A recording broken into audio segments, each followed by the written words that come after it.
李家超俾傳媒追問點睇有記者同埋獨立媒體俾稅局無理追稅，佢就回應話冇人有特權逃稅，又暗指記協姑息成員犯法逃稅，嘗試向政府施壓，只會自暴其醜。日前稅局局長陳思維仲遮遮掩掩話呢啲只係估計，最後唔一定係交呢個數，叫大家唔好咁擔心。今日李家超嘅講法已經清清楚楚透露咗政權嘅劇本，就係要令呢啲政權眼中製造麻煩嘅分子負上違法逃稅嘅罪名，令佢哋受盡法律上同埋財務上嘅困擾。當然，政府呢個手段亦唔單止用喺獨立媒體同埋記者身上，有唔少前議員、社運活躍分子同埋民間團體組織等等，都同樣面對緊稅務局嘅追擊。我自己就係因為呢排睇到咁多關於稅局向特定人士無理追加收入嘅新聞，觸動咗我嘅神經，所以先登入稅務易嘅戶口翻查一下收到嘅信息，發現原來我都成為稅局追稅嘅受害者。據我了解，海外被國安針對嘅人士之中，亦唔止我一個有咁嘅遭遇。由我親身嘅經驗睇到，稅局成個處理嘅操作，反映呢個部門已經喪失咗佢應有嘅職業操守，完全背離專業嘅守則同埋判斷，淪落為執行政治任務嘅工具。睇返嗰位高級評稅主任發俾我嗰封信，就話由於7年期限快將屆滿，所以要向我發出所謂保障式嘅評稅通知，要追討我欠交嘅薪俸稅同埋利得稅。但係大家留意喎，信息嘅內容完全冇提及到話經過調查發現我報少咗稅，或者出示不認銀行記錄作為憑證，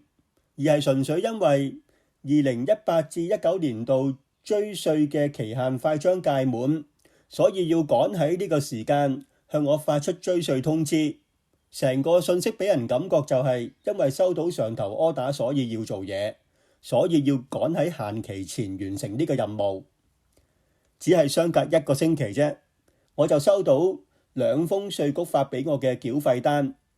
一封就追我薪俸稅，一封就追我利得稅。首先薪俸稅嗰封信，評稅主任喺我原有嘅年薪再加咗40萬蚊，因此我被評需要額外支付多45000蚊嘅稅款。我當時只係打一份工，就係職工盟嘅總幹事，個月有糧單同銀行轉賬記錄證明自己嘅收入。點解無啦啦多咗40萬入息？到底有呢啲咩證明呢？呢個數字點得嚟嘅呢？稅局一概係冇交代到。去到追交利得稅就更加離奇。我咁大個人都從來冇交過利得稅，亦冇做過生意，但係竟然追稅通知書上邊安插咗一個商業登記號碼俾我，而且仲屈我喺2018至19年度賺咗40萬嘅利潤，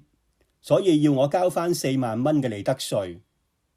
如果稅務局局長陳思維話之前嗰40萬係估計啫，咁呢40萬嘅利潤呢，